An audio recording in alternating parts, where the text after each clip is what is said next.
I don't intend to be long. I don't intend to be long. I want to say a word of encouragement to you, and then we're going to head to Monrovia to Second Baptist. If you'll open your Bibles to the Gospel according to St. Matthew chapter 6. Amen. St. Matthew chapter 6. And I'm going to read some lengthy verses and then go back and select out of these verses the verses on which will formulate the golden hinges on which this message shall swing. Chapter 6 of Matthew, the middle passage of Jesus' Sermon on the Mount. As you know, his Sermon on the Mount starts in chapter 5 and climaxes in chapter 7.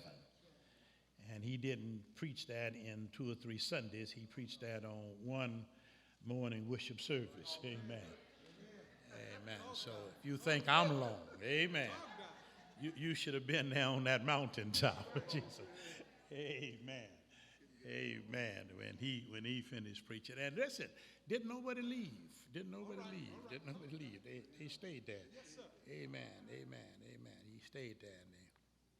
Only time that I know that they left him was when he preached a sermon in this sermon, believe it or not, in that 6th chapter, and he preached a sermon in there. He took one of his, I suppose, his development of plateaus, outlines in there, talking about the Lord's Supper. And when he finished that, they thought at that point that he'd lost his mind and gone too far. Talking about eating his flesh and drinking his blood, and that if you don't, you have no life in you, and the crowd start dwindling. They start leaving. And he turned to the disciples and said, will you also go? And they said, no. If we go, whom do we go to? You got the words of eternal life. Amen. But in this message he brought, I want to borrow, amen, out of this message, a text to share with us of a word of encouragement. If you will with me, begin with verse 19. I'm going to read through verse 34 so we can get the scope of Jesus' message. I suppose this might be his, let me take a look here. Let's see, that's 1, 2, 3, 4, 5, 6, 7. This is his 8th outline. Amen. You talk about a 3-point sermon. He went way past 3 points. Amen. Amen. But this is his 8th point, his 8th outline, his 8th point. And I'm going to use this 8th and 9th point really because verse 25 begins another point. Do not lay up for yourselves treasures on earth where moth and rust destroy and where thieves break in and steal. It's a pretty good idea, isn't it? Pretty good suggestion. Amen. So y'all can get your money out of those cardboard boxes and the cans and amen. Go on, put it in the bank, let it draw a little interest. Amen. Amen. And even there, realize that, amen, thieves can still get through it if you ain't careful. But lay up for yourselves treasures in heaven where neither moth nor rust destroys and where thieves do not break in and steal. Yeah, amen. Put it where they can't get in at it. A lot of bank robbers today. And they'll blow it open.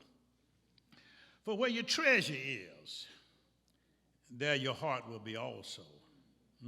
That's an interesting point. The lamp of the body is the eye. If therefore your eye is good, your whole body will be full of light. Ain't that interesting? But if your eye is bad, amen. Anybody got bad eyesight? Amen. Hallelujah. That's physical. So you know what it is to be able to see when you got bad eyesight. You can't see as well, huh?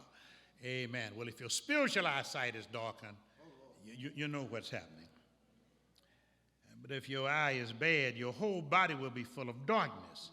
If therefore the light that is in you is darkness, how great is that darkness? My God. These are all words of Jesus now, all in red. Notice that? No one can serve two masters, for either he will hate the one and love the other, or else he will be loyal to the one and despise the other. You cannot serve God and mammon. It's hard to serve God and money and God and things. Therefore I said to you, do not worry about your life, what you will eat or what you will drink, nor about your body, what you will put on. Is not life more than food and the body more than clothing? Look at that question. Look at the birds of the air, for they neither sow nor reap, neither gather into barns, and yet your heavenly Father feeds them. Are you not of more value than they? Which of you, by worrying, can add 1 cubit to his stature? So why do you worry about clothing? Consider the lilies of the field, how they grow. They neither toil nor spin. And yet I said to you that even Solomon in all of his glory was not arrayed like one of these. Now if God so clothes the grass of the field, which today is and tomorrow is thrown into the oven, will he not much more clothe you, O you of little faith? Therefore do not worry, saying, what shall we eat, what shall we drink, what shall we wear? For after all these things the Gentiles seek, the heathens, the sinners. See, this sermon is really to disciples, to Christians, to saved folk. For your heavenly Father knows that you need all these things. He's aware of what you need. But seek first the kingdom of God and his righteousness, and all these things shall be added to you. Therefore, do not worry about tomorrow, for tomorrow will worry about its own things. Sufficient for the day is its own trouble. Amen. Yeah. Verses 25 and 26 is where I want to plateau. Therefore I say to you, do not worry about your life, what you will eat or what you will drink, nor about your body, what you will put on. Is not life more than food and the body more than clothing? And here's my point here. Look at the birds of the air, for they neither sow nor reap nor gather into barns, yet your heavenly Father feeds them. Are you not of more value than they? I want to talk about a lesson from the birds. A lesson from the birds. You know, we've entered into the so-called spring, even though it feels like summer, spring season of the year. One of the many pleasant and beautiful sounds to hear is the chirping of the birds. Yes, sir. Friday morning, I went out, getting ready to go, and there was a beautiful yellow bird down by the garage eating in my backyard. That little black on him, and he was a pretty bird. And I did my level best to try to sneak up on him. I wanted to catch him for Mariah, but you know, he was much faster than I, and so he easily escaped my grasp. But he was such a pretty bird. I told Mariah about it. Tell my wife, Mariah wanted to know, why didn't you get him? I said, I did my best, baby. I did my best to get him. I wanted you to have that bird. Then yesterday morning, when I woke up, I listened and watched outside of my bedroom window as the birds flirted and singed as if they had no cares or worries in the world. They were just fluttering about. We got some crows and some ravens, and I don't know what all kind of birds we got that hangs in the tree right there. And all kinds come there, and they just keep the noise going. But it's such a beautiful sound to hear the birds as they just sing and whistle. I said, oh, to be like the birds. Then it flashed into my mind. What does the birds know about the joys of life that I don't know? That's when the Holy Spirit led me to Matthew 6, 25 and 26. Look at the birds of the air. For they neither sow nor reap nor gather in the barns. Yet your heavenly Father feeds them. Are you not of more value than they? Now, normally we do not attribute sense to the animal or insect creatures. We accord them the fact that they get along basically with intuition or instinct. But according to scientific investigations, they said that animals and insects have the same 5 senses that we do. And they have the sense of taste, sense of smell, sense of hearing, sense of seeing, and sense of feeling. So what is it then that they have that we don't, that gives them the freedom of such joy? Well, the first thing that I discovered right in this text that Jesus mentions over and over and over again as he talks in this text. Amen. And he keeps on emphasizing and bringing it out. He says, which of you by worry? So why do you worry? Amen. Therefore do not worry. And I kept on seeing that. Therefore do not worry about tomorrow. I kept on seeing him. So I concluded that they don't worry. As they wing their way over mountains, valleys, waterways, and fields, they get an uncalculated view of nature and how the Creator have lavished it with bounties of all kinds, and it's there for their taking.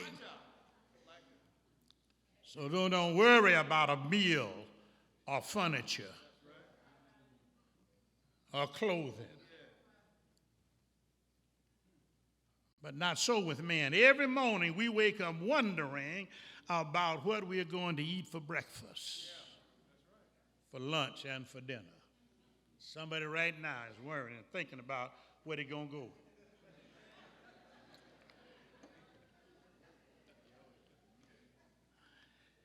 You see, it's man that asked his wife in the morning, is there any bacon in the refrigerator? It's man that runs out of bread for his toast. Speaking of the birds, I read a poem that said, goes like this, said the robin to the sparrow, I should really like to know why these anxious human beings rush about and worry so. Said the sparrow to the robin, friend, I think that it must be that they have no heavenly Father such as cares for you and me.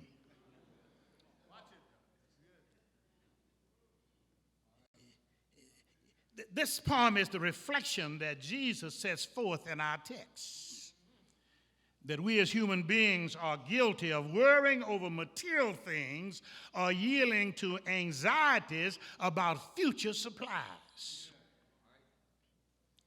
Now, the text doesn't say whether one is rich or poor, and it really doesn't matter. You still can suffer from anxieties. Some folk got too much money that worries them. They worry about folk taking it.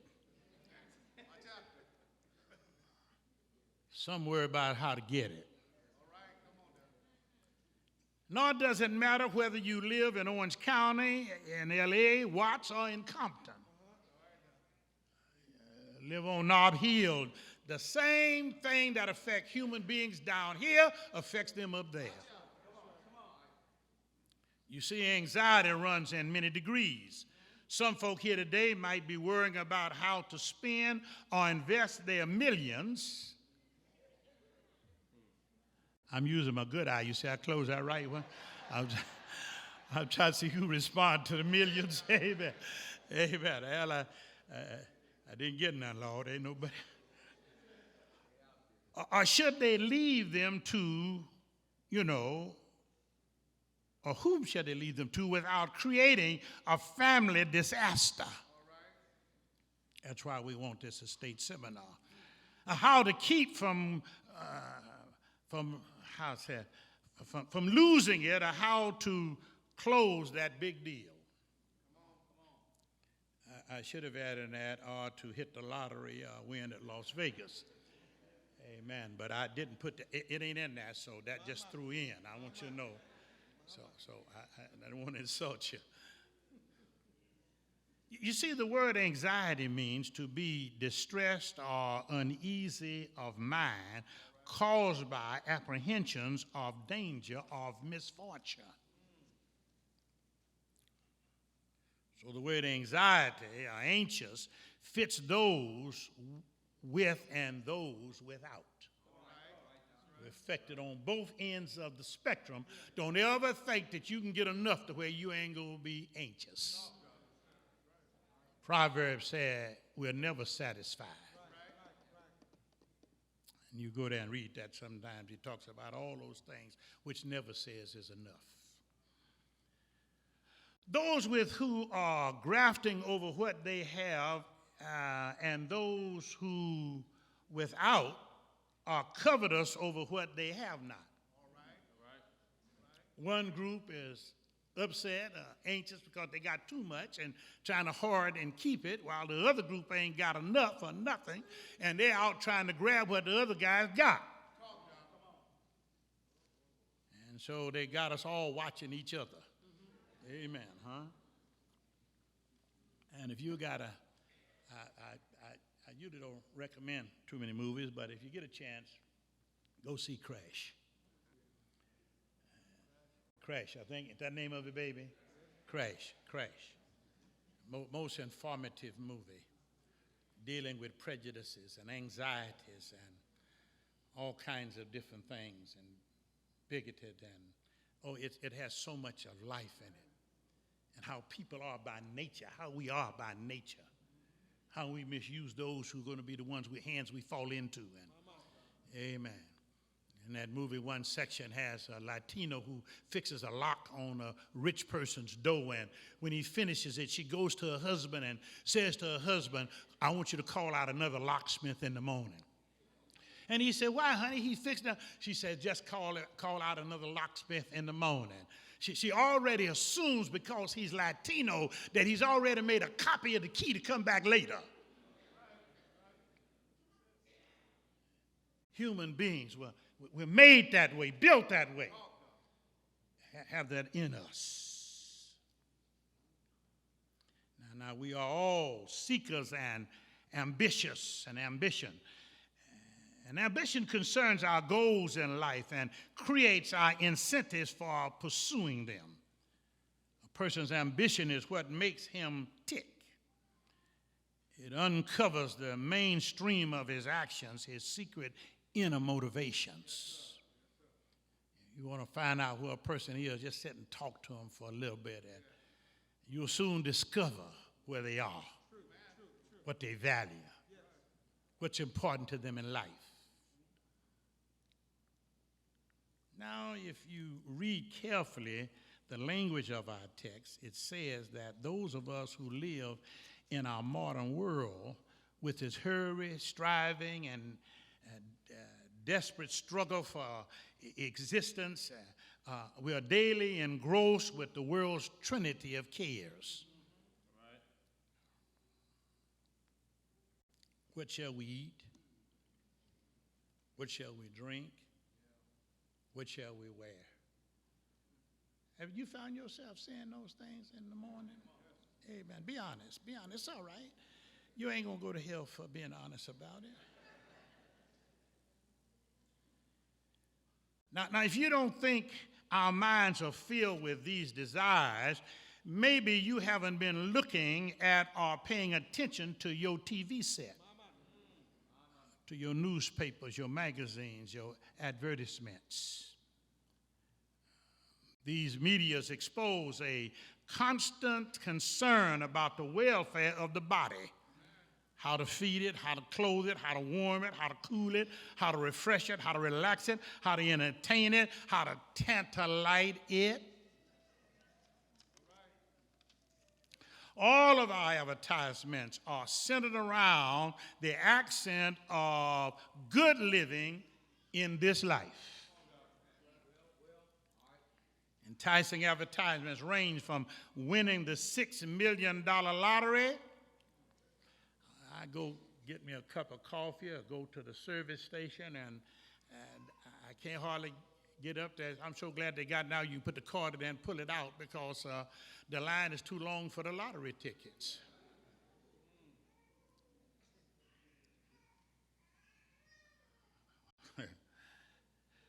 The champagne, cigarettes, food, clothing, antiques, exotic weekend shopping sprees in Rome. I'm just exaggerating. Luxury cabin cruises in the Caribbean, a computer in the kitchen, 1 cases of scotch. Scratch that one. To high fashion warm underwear. Amen. Amen. Yeah. If I step on you, just holler, ouch. Okay, it's okay. It's okay. See, I hollered when I put it together, so all my hollering is done. All this have created a nation of anxious and frustrated people, all worried about getting their share. Look around our world. And Lord, I wanted to preach my sermon again on the battle for the mind. Because our world is going crazy. Now, don't misunderstand me. The master is not denying the needs of this life. He's not forbidding thought of planning life's needs. He didn't say that. No, you plan life's needs. For he teaches us early that foxes have holes and birds have nests. He said that even they got a place to sleep. So he's not against preparation for a rainy day. But he is emphasizing that to become engrossed in material comforts is a false preoccupation. Nothing we have on earth lasts forever. And there's no security in things. Or it induces the danger of anxious thoughts or thinking. So in our text, that's the danger he warns against in the life of Christian living. As I said, this is to Christian people. This is to kingdom cast. Amen. Folk who are actors and benefactors in God's kingdom. Folk whom God has selected and chosen to be on his team. Yes, sir. He said, now you got to carry a different attitude. And show a different form and system of living and lifestyle. If you're going to be a light to the world and a city that's set on a hill. So in our text, he talks about it. You see, anxious thinking and obsessional worry is incompatible with the Christian faith and common sense. And underline the word common sense. I wish I had time to put some emphasis on common sense. Time on that common sense. I just thought of common sense. There's sense, nonsense, and then there's common sense. Amen, huh? How many got, well, I won't ask that question. Amen. So he warns us that's the kind of thinking done by the heathens. In verse 32, he says, the Gentiles. That's what they think like. That's how they think. Your thinking don't be on that level. Your thinking is above that level. So he warns us that no man can serve two masters in verse 24. You can't serve God and mammon. You can't have something in this hand and this hand. He said either you're going to love one and hate the other, or you're going to hold on to one and despise the other. And that casts a weight on you. You're burning the candles at both ends, and you wonder why your anxieties and your frustrations are going on in your life. You got to drop something. You're trying to carry too big a load. You're trying to stand in one foot in heaven and the other foot in the world. And you can't stand straddle the fence. Amen. Can you straddle the fence? You can't even walk good that way. It is hard. You got to have a balanced situation. So when he opens verse 25, he does so with the word therefore. But because you understand these things, because you know these things, because you are saved, you've been born again, therefore. He says if you've fallen victim to such a sin, then you need to take a lesson from the birds. Really, he's saying you need to get some bird sense. Now, it may seem degrading to us that the birds have to become our schoolmasters, have to become our teachers and theologians about how not to worry, amen, and be trapped by ambitions. But don't feel bad, for God has often, my God, used the animal kingdom and insect world to teach those of us higher intelligence how to trust in him. My God. That's perhaps one of our problems, amen. We're too smart. We know too much. We've been to school. We got our degrees, our A's and our PhDs and our masters, and we know too much.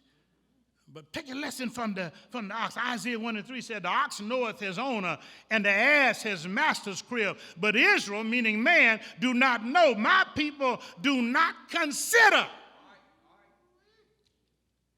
They don't understand that I'm their bread when they're hungry. I'm water when they're thirsty. John 1:11 says, I came unto my own, and my own received me not. So in many instances, God have used the, amen, how would I say that, the substandard world to, amen, illustrate divine lessons. When he wanted to teach a lesson of slothfulness, amen, in Proverbs 6:6, he says, take a look at the ant. I wish I had time. When he wanted to teach a lesson on disobedience, he said, look at the ass. When he wanted to teach foresight, he said, take a look at the eagle. When he wanted to teach protection from danger, good God of mercy, he said, watch a mother hen cover her chickens. When he talked about purity, he said, take a check out the dove.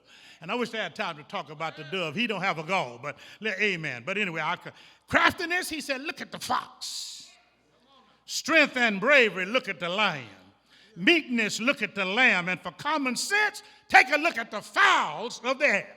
My God. For common sense. So he says, if you want to know how to overcome anxiety, you got to practice bird sense.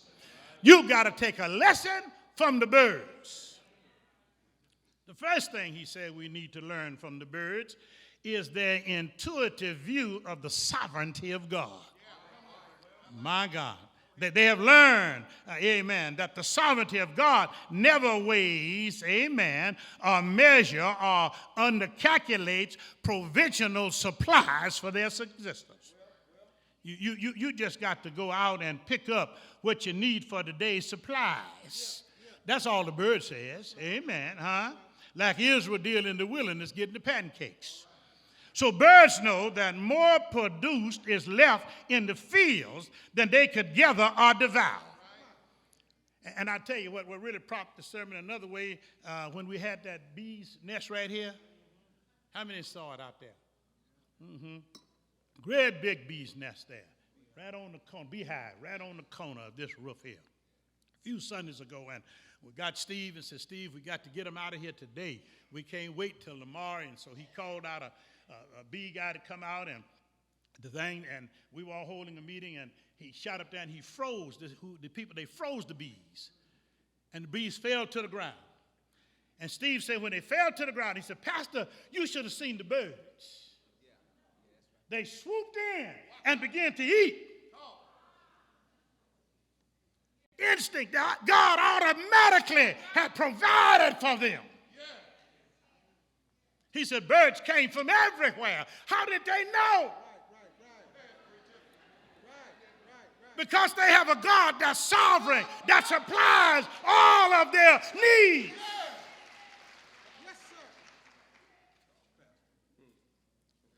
So birds know that more producers left in the fields. Amen, huh? Even throughout winter, they have learned to perch their way into spring. So they don't worry about whether God can or will provide their needs. He's sovereign. We've got to learn what the birds already know. My God. Secondly, we need to learn from the birds the secret dependence upon their creator. The Bible says they sow not. Nah, they don't plant, sow. They rely completely upon their creator for their total needs. In the snow, amen, on the ground and the grass or whatever, they know God will supply. I'm reminded of a little boy. It was snowing. Snow was everywhere on the ground, and he had just gone into Cresses. I remember Cresses, Newberries, amen. And you know, you sell popcorn, big bags, and as he got this large bag of popcorn and come out, amen, the little boy stumbled. And all of the popcorn went. And the father got upset and began to chide the boy for watching his step and how he started. And a gentleman sitting over the corner came over to him and said, "Sir, don't chide the little boy. That's just God's way of feeding his birds." Huh? Yeah, God will take care of you, huh? We must learn that he'll always produce, no matter how bad it seems. The psalmist said, "I've been young and now I'm old, but I've never seen the righteous forsaken, nor his seed begging bread." God will take care of you. Thirdly, and then I'm going to hurry to close. Thirdly, we need to learn what the birds do not know. Yeah, that's something the birds don't know. Huh? That's something we know that the birds can't know. Now, notice when Jesus described the bountiful provision for the fowls, he concluded with the truth that you and I can only comprehend. The birds can't comprehend it. He said, "Yet your heavenly Father," my God, the pronoun your, not their, but your heavenly Father, amen, huh, provides for them. And how much more? God of mercy. Are you valuable than they, little sparrow? My God. But birds cannot, amen, birds cannot be knowledgeable of God as Father. Amen. For he's the Father only of human souls. We're the only creatures, amen, that's made in his image and in his likeness.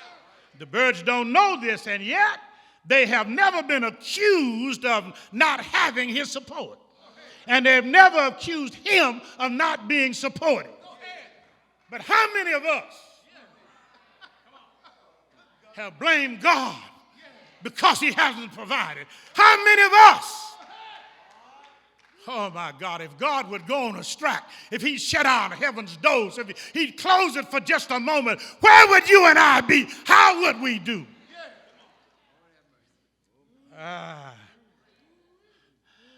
Jesus closes his argument. Are you not better than they?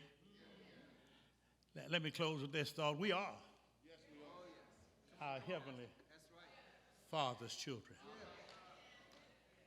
And we know that he loves us, one and all. And yet there are times when we find we answer another's voice and call. And I wish I had time to go there.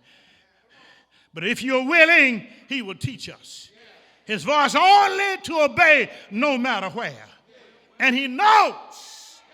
I said, yes, he knows. He knows, I tell you, just how much God we can bear. And though the load gets heavy, you're never left alone to bear it all.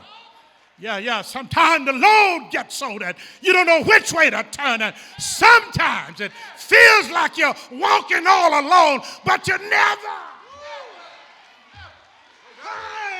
were never left alone. To bear it all. Good God of mercy. Because you know, as I know, that prayer, it changes things. All you got to do is just ask. He said, ask for strength and keep on toiling. Though the teardrops fall, don't you stop. Hey! God of mercy, I got to quit right there. Hey. I feel like preaching. Good God of mercy. Don't you know you have the joy of this assurance that the Heavenly Father will always answer prayer. For he knows, yes, he knows just how much we can bear. Good God of mercy, you ought to take a retrospective view and let your mind take a flight back over yesterday. As the old folks said, yesterday, and going back over a month or two ago, think of the things you have asked. The question deep down in your heart, just what should I do? Then you confide in your friends and loved ones, but found they had troubles too. But there is a God, good God of mercy, that rules earth and heaven. In him there's relief from every pain and care. In him is all that I need. In him is all that I'm about. For he knows, good God of mercy, that I got a child that's left my lap and rest on my heart. He knows, good God of mercy, what I got to put up from day to day living. He knows, good God of mercy, and because he knows, good God of mercy, he won't let me bear no more than I have to bear. For I heard Paul say that he will not bring upon us no more than we can handle. And even in the midst of our trials, in the midst of our temptations, he'll give us strength to carry the load. And good God of mercy, when you can't carry the load, he'll give you strength to bear it or way to escape. I tell you, he'll make a way out of no way. He'll make a way.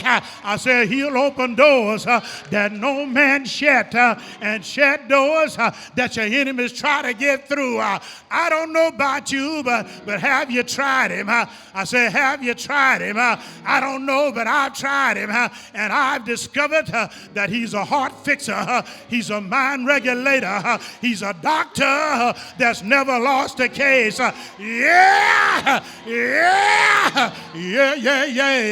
Good night, warriors. I'll tell you one thing. I'm not going to let the birds outdo me. I'm not going to let rocks beat me. Well, I'm going to praise his name. I'm going to lean on him. I'm going to depend on him. And even though I don't see the wall to lean on, I'm just going to lean anyhow and let him fix it, because he'll send an angel to guide and direct. He'll send a comforter that will shield and buffet. Yeah! Good God from glory. I tell you, he's all right. Do anybody know him? I say, he's all right. I say, he's all right. Yeah! Good God of mercy. And some glad morning, when this life is over, I'll fly away and be at rest. Some glad morning, I'm going to drop mortal and put on immortality. I'm going to say to the birds and the fowls of the air, make way. You got another angel flying through the air. Hey! Good God from glory. Yeah. Good night, warriors. Good night, warriors. Good night, warriors. If you got any burdens, if you got no food on the table, you ain't got a job, you don't know where to go for your next meal, I tell you, just lean and depend on him. Fall on your knees and tell God about it, and he'll send ravens to feed you in the famine. He'll send rain in the drought of your life. He'll send wind. Good God of mercy. Yeah. Yeah. Woo. A lesson from the birds. I said a lesson from the birds. A little old sparrow that ain't beauty nowhere. He wasn't nothing compared to that little yellow bird that fell in my yard, whom I tried to catch. And I ain't tried to catch a sparrow because he ain't pretty. He don't look good. He has no beauty. But I was chasing down that little yellow bird. Good God from glory. And yet the Lord prepares for that sparrow.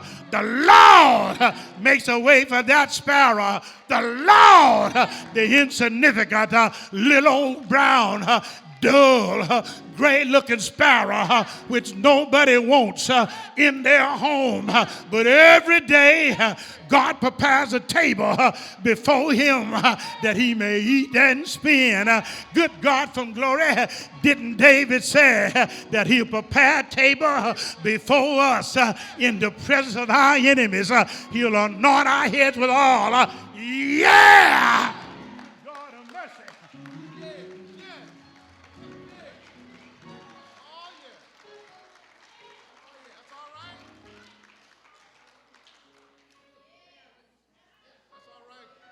A lesson from the birds.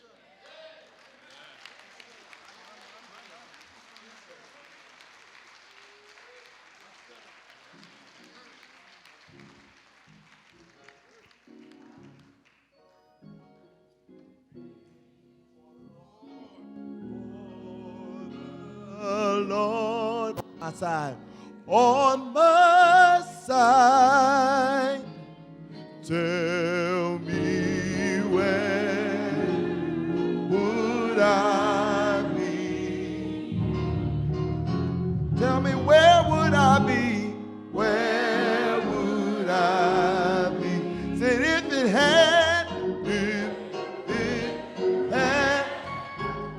not been for the Lord, on my side. Say, tell me where would I be? Where would I be? As the choir is singing softly, we have heard a message today, a lesson from the birds. And one of the lessons that we can learn from the birds is the fact that it was addressed in Job where someone said, "Who is man that thou art mindful of him, that thou would visit him?" The lesson from the birds is that God will take care of you. And the truth of the matter is, man is the crown of all creation. Man is the very apple of God's eye. Man has the ability to reason, and man was created in the image of God. And as I listen to Pastor Newman preach, sometimes I think that man may be too smart for his own good. Because if you give man just too much to think about, he'll forget who God is. But I pray this morning that the lesson from the birds taught us who God really is. But if you don't know him today in the pardon of your sins, you don't know him to be Jehovah Jireh, the Lord God, your provider. You don't know him as master. You don't know him as savior. And if you really want to learn a lesson from the birds, if you don't know him today, I urge you to come forth. Will you come? Is there one?